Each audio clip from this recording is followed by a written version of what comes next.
మీకెందుకు అనిపించింది 12 సంవత్సరాలు ధ్యానం చేయాలని? అంటే ఈ జన్మవాసన కాదు, పూర్వ జన్మ శ్వాస అనేదంతా. ఆధ్యాత్మిక పరంగా మీకు అలాంటి సువాసనలు కలిగి ఉండటానికి, ఇంట్రెస్ట్ కలగటానికి ఎవరినైనా చూసి మీరు అలా అయిపోయారంటారా? లేదంటే బై బర్తే అంటారా? అంటే కొందరి జన్మలు ఎలా ఉంటాయంటే అమ్మ, భగవంతుడు కొందరిని పెట్టి పుట్టిస్తాడు. కొందరికి ఏ చదువు సంధ్య రాకుండానే కూడా మంచి మంచి పెయింటింగ్స్ వేస్తుంటారు, చాలా చక్కగా మాట్లాడుతుంటారు. అంటే సహజ సిద్ధమైన కళలు. ఎంతమంది పిల్లలున్నా ప్రతి బిడ్డ తల్లిదండ్రులకు ఇంపార్టెంటే. ఫ్యామిలీ ఉండాలి, వాళ్ళకంటూ ఒక పిల్లలు రెస్పాన్సిబిలిటీస్ ఉండాలి అనుకుంటారు. అలా మిమ్మల్ని వదిలేశారని చెప్పారు కదా, అంటే అభ్యంతరం అనేది ఏమీ చెప్పలేదా ఒక్కసారి కూడా? అంటే అమ్మ ఏడిసింది బాగా. దేవి భాగవత మహాపురాణాన్ని ప్రతిరోజు గంటన్నర చదివేవాడిని. ఓకే. పూజలు ఎక్కువ చేసేవాడిని. ఎప్పుడు ధ్యానం ధ్యానం ధ్యానం ధ్యానం అని ఉండేవాడిని. మీరు చూస్తే 16వ సంవత్సరంలోనే మొత్తం ఆధ్యాత్మికం సైడ్ వచ్చేసారు. మీకు ఆ రకంగా ఎప్పుడు నేను ఇలాంటి ఒక లైఫ్ని మిస్ అయ్యాను అనే ఆలోచన ఎప్పుడు రాలేదంటారా? మనిషి జన్మను మూడు ధర్మాలతో చెప్పింది మన సనాతన ధర్మం. కర్మజన్మ, కారణజన్మ, కామజన్మ. ఓకే. కామజన్మ అంటే వాడు పుట్టుకతోనే కామకలాపాలతో అనురక్తి కలిగి ఉంటాడు. కుల మతాల గురించి ఎక్కువగా భేదాలు అనేవి చూపిస్తూ ఉంటారు. నన్ను ఆదరిస్తారా, నేను చెప్పింది వాళ్ళు తీసుకుంటారా అనే ఆలోచన మీకు ఏ రోజైనా వచ్చిందా గురుగారు? మంచిని ఎవరైనా స్వీకరిస్తారు తల్లి, దాంట్లో అభ్యంతరం ఏం లేదు, అనుమానం ఏం లేదు. ఇప్పుడు సమాజంలో ఇప్పటి వరకు నేను చెప్పిన ప్రతి మాట, ప్రతి జ్ఞానం కూడా వాస్తవికతనే. భగవతి సాక్షిగా నేను ప్రతి సత్యమే చెప్తాను. నమస్కారం, వెల్కమ్ టు ఐ డ్రీమ్. నేను మీ విజిత. సనాతన ధర్మం మరుగున పడిపోతున్న ప్రస్తుత రోజుల్లో ఎంతోమంది గురువులు ధ్యానంలో ఉండి ఆ తర్వాత బయటకు వచ్చి మన సనాతన ధర్మం యొక్క విలువలను, మన ఆధ్యాత్మిక తత్వంలో ఉండే విలువలను, వీటన్నిటినీ మానవులకు సమాజంలో మంచి చెడు, న్యాయం అన్యాయం వీటన్నిటినీ పక్కన పెట్టి అందరూ సనాతన ధర్మం మార్గంలోనే నడవాలని చెప్పి చాలామంది గురువులు చెప్తూ ఉంటారు. అయితే అదే విధంగా చూసుకుంటే ప్రస్తుతం మనతో పాటు ఉన్నారు శ్రీ శ్రీ శ్రీ ఆదిత్య పరాశ్రీ గురువు గారు. 12 సంవత్సరాల పాటు ధ్యాన మార్గంలో పండరీపురం అనే గ్రామంలో ధ్యాన మార్గంలో ఉన్నారు. 12 సంవత్సరాల కాలం మామూలు విషయం ఏమీ కాదు ధ్యానంలో ఉండటం. ఆ తర్వాత గురువుగారు ధ్యాన మార్గం నుంచి బయటకి వచ్చి సనాతన ధర్మం ఏ రకంగా ఉంది, ఎంతవరకు మన సమాజం సనాతన ధర్మ మార్గంలో నడుస్తుంది అని తెలుసుకొని ప్రజలకు ఎంతో కొంత మంచి మేలు జరగాలి అంటే సనాతన ధర్మ మార్గాన్ని కరెక్ట్ బాటలు నడిపించాలని వారు కృషి చేశారు. ఇప్పుడు గురుగారితో మాట్లాడి మరిన్ని విషయాలు తెలుసుకుందాం. నమస్కారం గురుగారు. శ్రీమాత్రే నమః. గురుగారు, మీరు 12 సంవత్సరాల పాటు ధ్యానంలో ఉన్నారని విన్నాము. అలా అంటే ఎలా సాధ్యపడింది గురుగారు? మీకు ఎందుకు అనిపించింది 12 సంవత్సరాలు ధ్యానం చేయాలని? ఇదంతా పూర్వజన్మ సుకృతమే. అంటే ఈ జన్మవాసన కాదు, పూర్వజన్మ శ్వాస అనేదంతా. ఓకే. నేను బాల్యం నుంచి కూడా కొంత ఆధ్యాత్మిక మెలకువలతో ఉండేవాడిని. ఓకే. మా గ్రామంలో చాలామంది అనేవాళ్ళు, మాది పేద కుటుంబం, పల్లెటూరు కాబట్టి వాళ్ళకి ఎంతసేపు ఉన్న పని పని పని, 7-10 రూపాయలు వస్తాయి, బుక్కెడు అన్నం వస్తుంది, ఇదే వాళ్ళ చింతన. నేను పూజలు చేయడము, దేవుళ్ళ ఫోటోలు పెట్టుకొని దేవుళ్ళ ఫోటోలో పూలు అవి పెట్టడం లాంటివి చేస్తూ ఉంటే చిన్నప్పుడు మా అవ్వ తాత వాళ్ళందరూ తిట్టేవాళ్ళు. ఈ పూజలు మనకెందుకురా, మనం కష్టం చేసుకుంటేనే మనకు జీవితం గడుస్తుంది, ఈ వల్ల మనకు తగవు బిడ్డ అనేవాళ్ళు. అప్పటి నుంచి నా లోపల ఈ ఆధ్యాత్మిక మెలకువలు ఉండేవి. నా వయసు పెరిగే కొద్దీ పరిపూర్ణమైన వైరాగ్యంకి వచ్చింది. 2008లో నేను పూర్ణ వైరాగ్యంలోకి వచ్చాను. 2008 ఆషాఢ శుద్ధ ఏకాదశి రోజు పండరిపుర క్షేత్రంలో చాలా పెద్ద ఉత్సవం జరుగుతుంది పాండురంగ స్వామికి. కొన్ని లక్షల మంది భక్తులు వస్తారు అక్కడికి. అక్కడ నేను పరిపూర్ణమైన సమాధి స్థితిలో కూర్చోవడం జరిగింది. ఆ సమయంలో 2008 నుంచి స్టార్ట్ అయిందనమాట. ఇంకా అక్కడ నుంచి కంటిన్యూ నా ధ్యానము, నా అనుష్ఠానము, నా పూజలు అవి అనమాట. మంత్రానుష్ఠానం ప్రథమం, నాది మెయిన్. ఓకే. అయితే గురువుగారు మీరు బాల్యం నుంచే నాకు ఆధ్యాత్మిక పరంగా అంటే వెళ్ళాలని చెప్పి అలాంటి ఆలోచనలు ఎక్కువగా ఉన్నాయని ఎవరినైనా చూసారా? అంటే ఎక్కువగా మనము మన ఇంట్లో వాళ్ళనో తెలిసిన వాళ్ళనో ఏ రకంగా వాళ్ళు చేస్తుంటారో అవి చూసి చిన్న పిల్లలు నేర్చుకుంటూ ఉంటాము. అలాగే మనకు చేయాలనిపిస్తూ ఉంటుంది. ఆధ్యాత్మిక పరంగా మీకు అలాంటి సువాసనలు కలిగి ఉండటానికి ఇంట్రెస్ట్ కలగటానికి ఎవరినైనా చూసి మీరు అలా అయిపోయారంటారా? లేదంటే బై బర్తే అంటారా? అంటే కొందరి జన్మలు ఎలా ఉంటాయంటే అమ్మ, భగవంతుడు కొందరిని పెట్టి పుట్టిస్తాడు. ఎనీ కైండ్ ఆఫ్ వర్క్ అనమాట. డిఫరెంట్ డిఫరెంట్ క్యాడర్స్ లోపల. ఇప్పుడు అవును. కొందరు వాళ్ళకి ఏ విధమైన ట్రైనింగ్ లేకుండానే కొన్ని అద్భుతమైన సాహసాలు చేస్తుంటారు. కొందరికి ఏ చదువు సంధ్య రాకుండానే కూడా మంచి మంచి పెయింటింగ్స్ వేస్తుంటారు. చాలా చక్కగా మాట్లాడుతుంటారు. అంటే సహజ సిద్ధమైన కళలు వాళ్ళు పుట్టుకతోనే వచ్చి ఉంటాయి అనమాట. అంటే నాకు ఎవరిని చూసి ఇన్స్పిరేషన్ కలగలేదు. ఎవరిని చూసి నేను అట్లా పరవశం చెందలేదు. మా గురువు గారిని మొట్టమొదటిసారి చూసినప్పుడు కొంత ఆకర్షితం చెందిన మాట వాస్తవమే. కానీ అంతకు ముందు నుంచే నా లోపల ఆధ్యాత్మికత బాగా ఉండేది. ఏదైనా ఒక దేవిని చూసినా ఆ దేవుని తాలూకు ఆయన అవతారాన్ని చూస్తే ఆయన చేతుల్లో ఆయుధాలు ఎందుకున్నాయి, ఆయన పులి మీద ఎందుకు కూర్చోవాలి, ఆ ఎద్దు మీద ఎందుకు కూర్చోవాలి, నెమిలి మీద ఎందుకు కూర్చోవాలి అంటే ఒక అన్వేషణ స్థితిలో ఉండేవాడిని అనమాట. బాగా శోధించేవాడిని. దేవుళ్ళ ఫోటోలు చూసి, యంత్రాలు చూసిన తర్వాత కూడా అందులో అక్షరాలని డీకోడ్ చేసేవాడిని నేను. ఒక యంత్రం చుట్టూ కొన్ని అక్షరాలు రాస్తారు కదా, ఈ అక్షరాలు ఎందుకు పెట్టారు, వేరే పెట్టొచ్చు కదా, ఇవే ఎందుకు పెట్టాలి, ఇది పెట్టొచ్చు కదా అని బాగా సెర్చ్ చేసేవాడిని అనమాట. ఎప్పుడైతే మా గురువు గారిని చూసానో అప్పుడు ఇంకా పరిపూర్ణమైన ఎరుక వచ్చింది, జ్ఞానం పరిపూర్ణం. సత్యం ఏంటి, ధర్మం ఏంటి, అసలు ఈ ప్రపంచంలో ఉండేటటువంటి దైవీ సంపత్తి ఏందనేది వారిని చూసి తెలుసుకోవడం, వారి ద్వారా వినడం ఇంకా దృఢమైపోయింది నా యొక్క ఆధ్యాత్మిక తపస్సు. మీ గురువు గారు అంటే ఏ వయసులో వారిని కలిసారు గురువు గారు మీరు? నేను అప్పుడు 16వ సంవత్సరం ఉన్నాను. అంటే ఎలా కలిసారు గురువు గారు మీరు వాళ్ళని? మేము వలసదారులు అనమాట, మా కుటుంబం మొత్తం కూడా. పండరిపుర క్షేత్రానికి వలస వెళ్ళాము మేము కూలి పని కోసం. నేను నా కూలి పని చేసుకుంటూ ఉండే సమయం లోపల మా గురువు గారి పల్లకి సేవ వెళ్తూ ఉండేది. సంత్ రాజారాం కైకాడి మహారాజ్ అంటే పండరిపుర క్షేత్రంలో చాలా ఫేమస్ మఠం అది. వారి పల్లకి సేవ చూసినప్పుడు వారిని చూడగానే నా మనస్సు అంతా వారి మీదకి వెళ్ళిపోయింది. ఇంకా డే మొత్తం పనిచేశాను. సాయంత్రం వారి దగ్గరికి వెళ్ళి కూర్చొని నాకు కొంచెం మరాఠీ వస్తుంది. మరాఠీలో నేను వారితో మాట్లాడాను. స్వామీజీ, నాకు ఇట్లా ఆధ్యాత్మిక అన్వేషణ ఉన్నది, కొన్ని ఆధ్యాత్మిక అనుభవాలు కలుగుతూ ఉన్నాయి, దీన్ని నివృత్తి చేయండి అని అడిగాను. వారు 2 మాటలు అన్నారు. నీ జీవితం ఇది కాదు, నువ్వు ఇందులో ఉండడం కరెక్ట్ కాదు, మీ తల్లిదండ్రులను తీసుకొని రా, నేను కొన్ని విషయాలు చెప్తానని అన్నారు. మా అమ్మతో మా నాన్నతో చెప్పాను. వాళ్ళు వచ్చి కలిశారు. ఈ అబ్బాయితో గనక మీరు పని చేయిస్తే ఒక గోవుతో సేవ చేసుకున్నట్లనే నీ కొడుకు కాదు ఈయనను వదిలేసే అని చెప్పారు. వారు ఏమన్నారంటే, నువ్వు లోక కళ్యాణం కోసం పుట్టావు నాన్న, ఈ సంసారంలో నువ్వు ఉండేది కాదు. ఎందుకోసం అంటే నీకు ఒక అన్న ఉన్నాడు, ఒక తమ్ముడు ఉన్నాడు, 2 ఉన్నారు సంసారానికి, 2 అక్కలు ఉన్నారు, 2 చెల్లెళ్ళు ఉన్నారు. నీ కుటుంబానికి ధర్మం ఉంది, నువ్వెందుకు ఇక్కడ, నీ ధర్మం ఇది కాదన్నారు. నేను అప్పుడే కలిశాను వారిని. మరుసటి రోజే మా అమ్మ నాన్న తీసుకొని వెళ్ళాను. నా బయోడేట్ ఎలా చెప్పగలిగాడు ఆయన? నాకు అన్న ఉన్న సంగతి, తమ్ముడున్న సంగతి, అక్క చెల్లెలు ఉన్న సంగతి అసలు ఆయనకు పరిచయమే లేని నేను. అంత దివ్య దృష్టి ఉంది వారికి. ఇంక అప్పటి నుంచి మా అమ్మ నాన్న నన్ను వదిలేశారు. అప్పటి నుంచి పరిపూర్ణ ఆశ్రమ ధర్మంలోకి వచ్చేసాను. ఇంకా ఇప్పుడు ఎప్పుడైతే వారు నా గురించి చెప్పారో అప్పుడు నాకు అంటే ఆలోచన అనేది మారిపోయింది కంప్లీట్గా.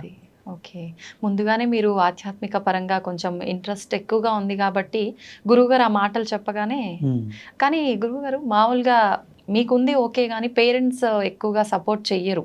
అదేంటి, నాకు ఎంతమంది పిల్లలున్నా ప్రతి బిడ్డ తల్లిదండ్రులకు ఇంపార్టెంటే, ఫ్యామిలీ ఉండాలి, వాళ్ళకంటూ ఒక పిల్లలు రెస్పాన్సిబిలిటీస్ ఉండాలి అనుకుంటారు. అలా మిమ్మల్ని వదిలేశారని చెప్పారు కదా, అంటే అభ్యంతరం అనేది ఏమీ చెప్పలేదా ఒక్కసారి కూడా? అంటే అమ్మ ఏడిసింది బాగా. అమ్మ ఏడిసింది, నాన్న కూడా బాధపడ్డాడు. ఇంకా వాళ్ళు అర్థం కూడా చేసుకున్నారు నేను చేసే పనులు అట్లా ఉండేవి. దేవి భాగవత మహాపురాణాన్ని ప్రతిరోజు గంటన్నర చదివేవాడిని. పూజలు ఎక్కువ చేసేవాడిని. ఎప్పుడు ధ్యానం ధ్యానం ధ్యానం ధ్యానం అని ఉండేవాడిని. కొన్ని సందర్భాల్లో పని చేస్తున్నప్పుడు కూడా అలాగే ధ్యానంలోకి జారుకునేవాడిని. వాళ్ళు చూశారు నా చేష్టలన్నీ. ఈ స్వామీజీ చెప్పిన మాటలకు నేను జీవించే జీవన విధానానికి వాళ్ళకి అర్థమైపోయింది. వీడు చేసే పనులు అలాగే ఉన్నాయి, ఈయన చెప్తుంది కూడా వాస్తవమే కాబట్టి ఇది సత్యం, ఇంకా దీంట్లో అనుమానం ఏమీ లేదని వాళ్ళు మనసును దృఢం చేసుకున్నారు. ఇంకా ఓకే, దృఢం చేసుకొని ఇంకా వదిలేశారు నన్ను కంప్లీట్గా. ఓకే గురుగారు, మామూలుగా చిన్న ఏజ్ అనగానే ఆడుకోవటం, పిల్లలతో కలిసిమెలిసి తిరగటము, ఇలాంటివి చాలా ఉంటాయి. కొంచెం వయసు పెరిగే కొద్దీ ఎన్నో రకాల కోరికలు, ఇలా ఉండాలి అలా ఉండాలి అని చాలా రకాలుగా ఉంటుంటాయి. మీరు చూస్తే 16వ సంవత్సరంలోనే మొత్తం ఆధ్యాత్మికం సైడ్ వచ్చేసారు. మీకు ఆ రకంగా ఎప్పుడు నేను ఇలాంటి ఒక లైఫ్ని మిస్ అయ్యాను అనే ఆలోచన ఎప్పుడు రాలేదంటారా? ఇక్కడ మనకు జన్మవాసనను 3 విధాలుగా 3 భాగాలుగా చెప్పవచ్చు. మనిషి జన్మను మూడు ధర్మాలతో చెప్పింది మన సనాతన ధర్మం. కర్మజన్మ, కారణజన్మ, కామజన్మ. ఓకే, కామజన్మ అంటే వాడు పుట్టుకతోనే కామ కలాపాలతో అనురక్తి కలిగి ఉంటాడు. ఎవరిని చూసినా మనకు అదే దృష్టి ఉంటుంది, కామ దృష్టి వెళ్తుందన్నమాట. ఓకే, స్త్రీ కానీ పురుషుడు కానీ. కర్మజన్మ ఏంటంటే ఎన్ని పనులు చేసినా ఆయన కలిసి రాదు. ఓకే, ఎంత కష్టపడ్డా కలిసి రాదు. ఎంత ప్రయత్నం చేద్దామన్నా కర్మ తీరదు, ఇంకా కర్మ చేయాల్సి వస్తుంది ఆయన. ఓకే, ఆయన పుట్టి తన తల్లిదండ్రులతో సేవ చేయించుకునేటటువంటి వాళ్ళు కూడా కర్మజన్మ కిందికే వస్తారు, కర్మజన్మ కిందికే వస్తారు. ఓకే, కారణజన్ములు ఏంటంటే వాళ్ళకి బై బర్త్ నుంచే ఆధ్యాత్మిక మెలుగువలతో పుడతారు వాళ్ళు, పుట్టుకతోనే. ఇప్పుడు బ్రహ్మం గారు ఉన్నారు, ఆయన బై బర్త్ నుంచే అద్వితీయమైనటువంటి జ్ఞాన సంపన్నులు వాళ్ళు. అసలు మానవ మాతృలు ఎవరు కూడా అంతటి జ్ఞానంతో ఉన్నట్టు ఇప్పుడు చరిత్రలో లేదు. అపారమైనటువంటి జ్ఞాన సంపన్నులు వాళ్ళు. అట్లా మహితాత్ముల జన్మలు సామాన్యుల జన్మలు సమానం కావు. నేను పుట్టుకతోనే మా ఊళ్ళో చాలా మంది ఇప్పటికీ బిజ్వార గ్రామంలో అడిగినా కూడా ఆ అబ్బాయి కొంత డిఫరెంట్గా ఉండేవాళ్ళు అండి, అందరితో సమానం ఉండేవాడు కాదు, అందరు ఒక పని చేస్తే తను ఒక్కడే సపరేట్ చేసేవాళ్ళు అని చెప్తారు. అయితే గురువుగారు, మీ అంటే వేషధారణ విషయానికి వస్తే, స్వామీజీలు అనగానే మామూలుగా మగవారు ఏ రకమైన దుస్తులు ధరిస్తారో ఆ రకంగా ఉంటుంటారు నార్మల్గా. మీ వస్త్రధారణ చూస్తే కనుక కొంచెం ఆడవారికి సంబంధం కలిగి ఉన్నట్టుగా ఉంటుంది. ఎందుకని ఈ రకంగా మీరు వస్త్రధారణ ఎంచుకున్నారు? మాది కౌడిధారి పంత్, అంటే ఈ గవ్వలు ఉన్నాయి కదమ్మా, అవును, దీన్ని కౌడిధారి పంత్ అంటారు. ఓకే, శ్రేష్టమైన మూల శ్రీ విద్య. ఇది స్త్రీ యొక్క యోని స్వరూపమై ఉంటుంది. ఓకే, స్త్రీ యొక్క యోని స్వరూపం ఈ గవ్వ. దీని మెడలో ధరించి, ఇది ఏకవస్త్రం తల్లి, కుట్టని బట్ట. కుట్టని బట్ట, ఒకే వస్త్రాన్ని అలా చుట్టుకుంటాం. ఇది ఒక్కటి తప్పిస్తే శరీరం మీద ఏది ఉండదు మాకు, ఏకవస్త్రం ఇది. ఇంకా మా వేషధారణ, మా ఈ ఉంగరాలి వల్ల అంటే శ్రీ విద్య సాధనలో మేము చేసేటటువంటి కొన్ని ప్రక్రియలకు ఆబంధనాలు, ఒక్కొక్క దానికి ఒక్కొక్క పరమార్థం ఉంది. అవి మేము చేసే సాధన లోపల మాకు ఎంతో సపోర్ట్ చేస్తాయి. మా శరీర నియంత్రణ, మేము చేసేటటువంటి ఆధ్యాత్మిక మెలుగు వల్ల మాకు బాగా ఎనర్జీ బూస్ట్ చేస్తుంటాయి. ఒక్కొక్క దానికి ఒక్కొక్క మంత్రానుష్ఠాన పరిదిగ్బంధన కూడా ఉన్నది. ఈ ఉంగరాలకు కానీ, కుండలాలకు, మేము వేసుకునే బేడీలకు, మేము వేసుకునే మాలలు, మేము ఏవే కానీ మార్కెట్లో దొరికి తీసుకొచ్చి మెళ్ళో వేసుకోం వేరే స్వామీజీలాగా. ఒక దాన్ని తీసుకున్న తర్వాత పలు విధాలుగా శుద్ధులు చేసి, మంత్ర జాగృతం చేసి, ప్రాణ ప్రతిష్ఠ చేసి, వాటిని దైవీ శక్తులతో నిక్షిప్తం చేసిన తర్వాతనే ధరిస్తాం ఏదైనా సరే. ఓకే, అంటే అలా ధరిస్తేనే వాటికి సంబంధించిన వాల్యూస్ అన్ని వస్తాయి 100%. ఏదైనా ఒక కూరగాయను, ఆకుకూరను మార్కెట్ నుండి తెచ్చిన తర్వాత కడుగుతాం. కడిగి దాన్ని ఎంత తరగాలో తరిగి, దాంట్లో ఏవి వస్తువులు వేయాలో వేసిన తర్వాతనే కూర వండుకుంటాం. అవునవును. సమాజంలో ఇప్పటికీ ప్రజెంటేషన్లు, ఇప్పుడు వర్తమానంలో కూడా ఆధ్యాత్మికమైనటువంటి మెలకువలు తెలిసిన వాళ్ళు ఎవరు లేరు, చాలా తక్కువ మంది. తెలుసుకోవాలనే జిజ్ఞాస ఎవరికి లేదు, చెప్పాలనే జిజ్ఞాస కూడా ఎవరికి లేదు. ఎంతసేపు ఉన్నా తెలుసుకునేవాడు ఒక కోరికతో వస్తే, చెప్పేవాడు వాని కోరికతో వాడు చెప్తుంటారు. కరెక్టే గురువుగారు. పరస్పరమైనటువంటి భేదాలు ఇవి రెండు. మా సాంప్రదాయం ఏంటంటే అమ్మా, అమ్మవారి యొక్క మూల పరంపర మాది. ఇప్పుడు లేదు ఈ పరంపర. ఆసేతు హిమాచల పర్యంతం చూసినా ఎక్కడ కూడా లేదు ఇప్పుడు. శ్రీ విద్య సాధనలో ఉన్నారు కొంతమంది, కానీ మీరు అన్నట్టుగా ఉన్నారు. మా వేషధారణ లాగా మాలాగా లేరు. ఓకే, అలా లేరు అని మీరే చెప్తున్నారు కదా గురుగారు. మరి మీరెందుకు ఈ రకంగానే ఎంచుకున్నారు? నేను 6 నెలలు తపస్సు చేశాను. ఎస్పెషల్లీ నా యొక్క డ్రెస్ కోడ్ అనుకోండి, లేకపోతే నా వేషధారణ గురించి, ఏ మంత్ర సాధన నేను చేయాలా, ఏ దేవత ఆరాధన చేయాలా, ఎవరి గురించి నేను తపమాచరించాలని దాని మీదనే 6 నెలలు రీసెర్చ్ చేశాను నేను. తపస్సు ఓకే. ఉమ్. అయితే గురువుగారు సామాన్యంగా గురువులు అనగానే, పండితులు అనగానే బ్రాహ్మణ కులానికి సంబంధించిన వారే ఎక్కువగా ఉంటుంటారు. మీరు చూస్తే అలా కాదు. ఉమ్. మరి ఈ వైపుకు మీరు ఈ మార్గంలో వచ్చే ముందు నేను గనక సమాజానికి ఏదో చెప్పాలి, చెయ్యాలి అనే ఒక తపనతో వస్తున్నాను. మామూలుగా జనాలు అంటే కుల మతాల గురించి ఎక్కువగా భేదాలు అనేవి చూపిస్తూ ఉంటారు. నన్ను ఆదరిస్తారా? నేను చెప్పింది వాళ్ళు తీసుకుంటారా? అనే ఆలోచన మీకు ఏ రోజైనా వచ్చిందా గురువుగారు? రాలేదు హ్మ్. రాలేదు, రాదు కూడా. ఎందుకంటే మంచిని ఎవరైనా స్వీకరిస్తారు తల్లి, దాంట్లో అభ్యంతరం ఏం లేదు, అనుమానం ఏం లేదు. హ్మ్. ఇప్పుడు సమాజంలో ఇప్పటి వరకు నేను చెప్పిన ప్రతి మాట, ప్రతి జ్ఞానం కూడా హ్మ్. వాస్తవికతనే. భగవతి సాక్షిగా నేను ప్రతి సత్యమే చెప్తాను. హ్మ్. ఇంకొక విషయం ఏంటంటే హ్మ్. అనాధారంగా నేను ఏది చెప్పను. ఓకే. ప్రతిదీ కూడా ప్రతిదాని వెనుక ఒక పరిజ్ఞానం, ఒక వైజ్ఞానిక దృక్పథం, హ్మ్. దార్శనికత కంపల్సరీ ఉంటుంది నా విషయంలో. ఓకే. వితౌట్ దార్శనికతతో ఏది నేను చెప్పను. ఒక దాన్ని చెబుతున్నానంటే నేను ఫస్ట్ దర్శిస్తాను. హ్మ్. ఎవరన్నా కష్టమని నా అమ్మ దగ్గరకు వచ్చి నా ముందుకు వచ్చి మాట్లాడినా కూడా ఆ కష్టాన్ని 1-10 సార్లు నేను అనాలసిస్ చేస్తాను. అంటే నిజమే ఈయన చెబుతున్నారా కష్టానికి గల కారణం ఏమిటి? ఓకే. స్వయంకృత అపరాధమా? ఎవరైనా ఏమైనా చేశారా? ఈయన మీద ప్రయోగాలు ఏమైనా చేశారా? ఓకే. చేసిన పాపమా? పోనీ ఈయన చేసుకున్నాడా? పెద్దలు చేసిన పాపాలు ఏమైనా వెంటాడుతున్నాయా? పితృకర్మలు ఉన్నాయా? హ్మ్. ఏంటి అని బాగా తెలుసుకున్న తర్వాత ఆయనకి ఏ మంత్రానుష్ఠానాన్ని ధారబోయాలో ధారబోస్తాను. ఓకే. ఒక రోజు లేట్ అయినా ఆయనని పరిపూర్ణమైన సత్య మార్గంలోకి తీసుకురావడానికే ప్రయత్నం చేస్తాను.